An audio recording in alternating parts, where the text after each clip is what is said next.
வாழ்க இவ்வையகம் வளத்துடன் வாழ்க வாழ்க, வாழ்க இம்மாநிலம் ஆழ்ந்துணர்ந்து அமைதியாக. அன்பர்களே, மே 30 இன்றைக்கு தத்துவஞானி வேதாத்ரி மாமுனி அவர்கள் தன்னுடைய வாழ்க்கை மலரிலே அருள் துறையின் கருப்பொருள் என்ன என்று விளக்குகிறார். வாருங்கள் கேட்போம்.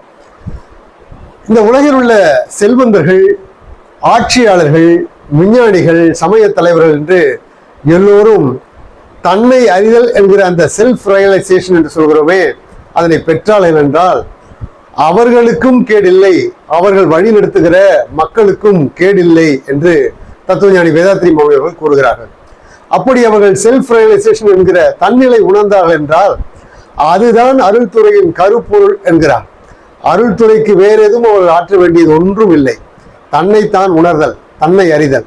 தன்னை அறிதல் என்றால் என்ன என்று கேட்டால், தான் உடலாக, உடலில் உயிராக, அறிவாக இருக்கிறோம் என்பதை உணர்ந்து இந்த உடலுக்கும் உயிருக்கும் அறிவுக்கும் மூலம் என்ன என்பதனை ஆய்ந்து தெளிந்து அதற்கெல்லாம் மூலம் ஒன்றே, அது இறைநிலை, இருப்பு நிலை, இயற்கை என்று புரிந்து கொண்டு தன்னில் ஒரு அமைதியை உருவாக்கி கொள்வதே தன்னை அறிதல் என்பதாகும்.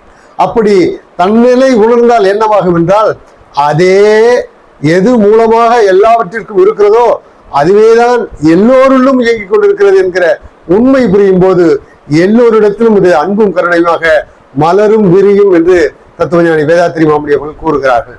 எனவே செல்ஃப் ரியலைசேஷன், தன்னிலை அறிதல் என்பது ஒருவனுக்கு தேவை. அதுதான் அருள்துறையின் கருப்பொருள் என்று சொல்கிறார்.